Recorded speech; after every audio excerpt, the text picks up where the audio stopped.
Americký výrobca chirurgických súprav a zdravotníckych setov Medline Assembly Slovakia rozšíri svoj závod v mestskej časti Malé Bielice. Základný kameň stavby symbolicky poklepali vo štvrtok 22.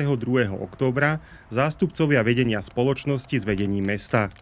Nová budova bude mať 20 000 m2, to znamená, že dvakrát väčšie, ako sme mali doteraz. Je to úplne jasné, že na to budeme potrebovať pracovná sila a budeme na tento smer tiež rásť. Výrobu v novej hale chce spoločnosť spustiť na jar 2027. Spoločnosť pôsobí v Partizánskom od roku 2022, keď dokončila prvú výrobnú halu. Dnes v nej pracuje takmer 600 ľudí, z toho viac ako 530 vo výrobe.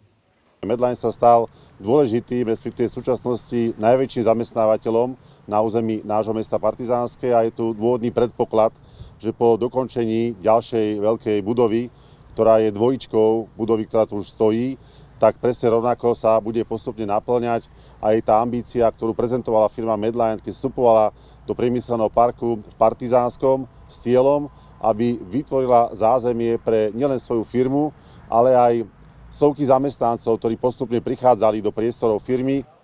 Produkty vyrábané v Partizánskom, chirurgické sety, súpravy na manažment tekutín a ústnu hygienu pomáhajú nemocniciam zefektívniť prácu a sústrediť sa na starostlivosť o pacientov.